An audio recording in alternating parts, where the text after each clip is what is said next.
I went to Zanzibar, and a young man was taking me through the dungeons, and he showed me there was the school where they taught Africans that they may use them in their labor. There is the church that they touch their spirit, that they may be spiritually confused. And there is the hostel where they treated them that they may use them as labor. I'd never heard such interpretation. That is why when theology came, we were told that in order to be a Christian, you must be John or James or Joel. You cannot be Taiwo, no. That is not a Christian name. Christian name must be John, Joseph. Who said? Whose theology is it? Who said that in order to be a Christian, you must be John? Who said it? That is jaundiced theology. That is racist theology. Because when you want to change a person, you give him your name. Those of you who have watched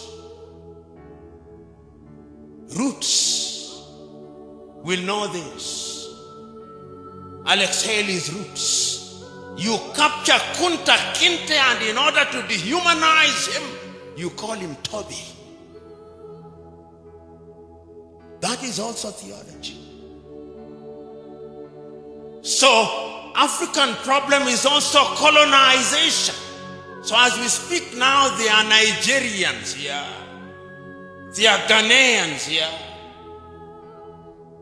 There are Congolese, Democratic Republic of Congo, and then there is Congo, named after Ferdinand de Brazza, called Brazzaville. I look forward to the day they change Brazzaville's name.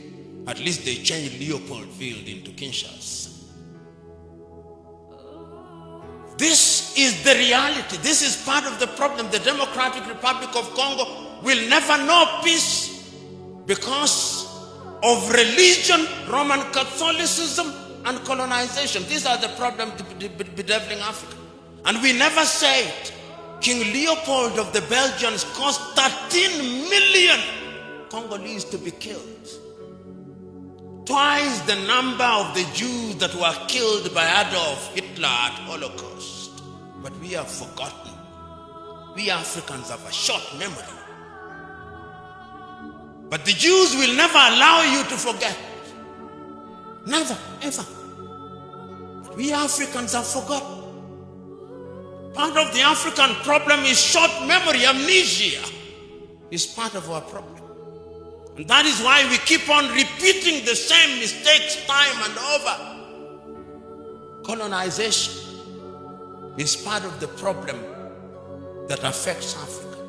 Because after colonization ended, we have another thing called neo-colonization.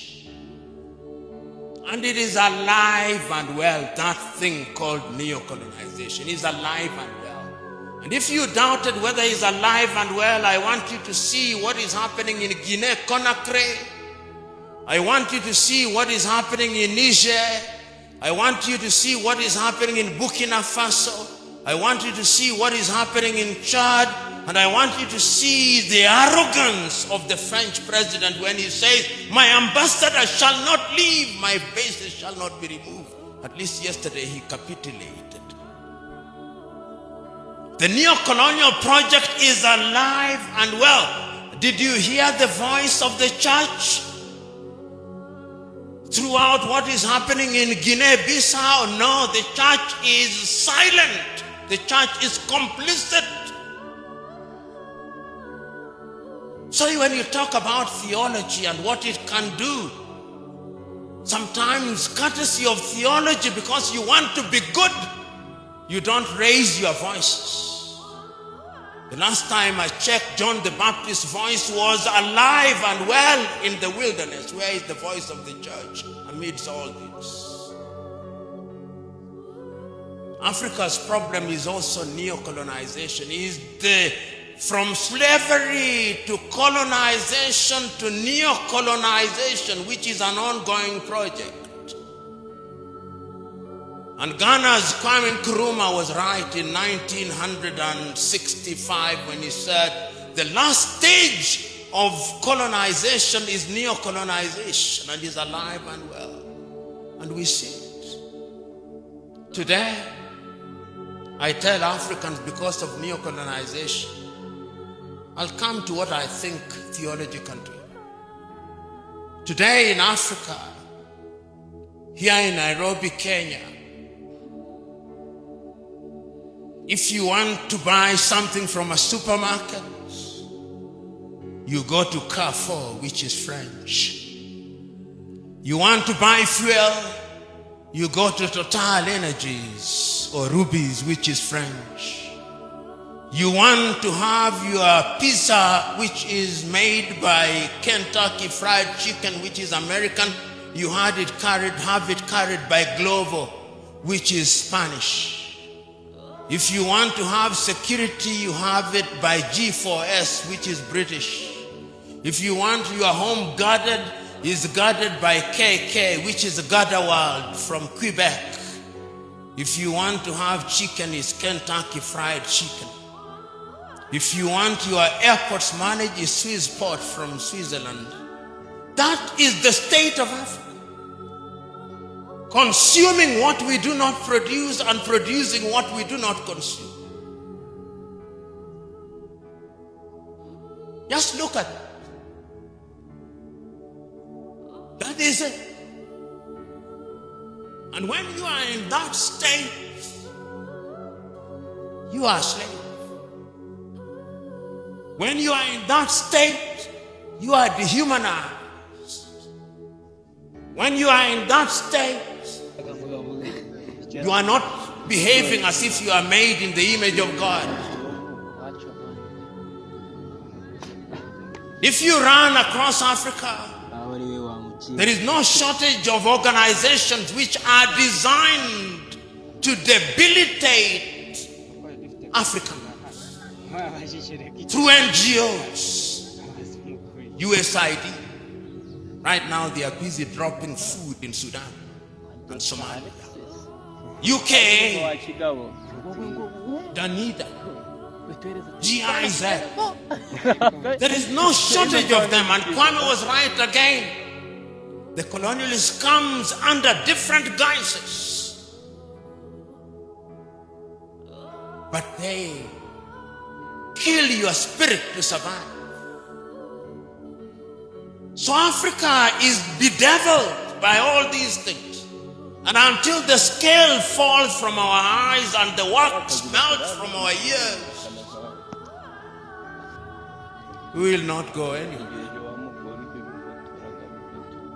So what can you do amidst all these things? What can religion do? What can theological schools do? Can they do anything that is useful? Can they change people's lives? Can they empower people? The Bible can be disempowering, and the Bible can also be empowering. You know, several years ago, when my child was young and wanted to be baptized, I went for preparation. She had not attained the age of majority. She was 1. And my provost at the All Saints Cathedral asked me whether I believed in child baptism. I said I don't. It's not biblical. There is nowhere in the Bible where anybody was baptized as a child. And if it was biblical, Christ would have been baptized as a child. Then he said, why do you bring your child? I said, because I know you people. When my child comes here as an adult, you'll ask her, why were you not baptized? So she got baptized, but I said it has no biblical basis completely. This is man-made. Then they say, but they used to dedicate the children. I say that was Jewish tradition. Christianity has roots in Judaism, but it's not Judaism. So the Bible can be misinterpreted. Another time, I'm invited to speak to politicians here in Kenya. And when they have read, they say that all leadership comes from God. I said, no, it's not true. There's so many crooks in leadership in Africa and elsewhere, they could not possibly be coming from God. Then they said, but it's biblical. I said, the book of Romans was written by Paul in the year 1577 to 1508 AD, 57 AD, 58, when he was going to Rome on trial. And some of the things are not inspired. They were informed by the politics of the day. He was softening the rulers in Rome, but it did not help him. When he arrived there, he was arrested, detained, and he was executed. So it is not true that all these things are inspired. And if you read Rome and the book of Romans historically, you'll see that there are things that are Paul's own opinion. And you who are theologians may debate about it.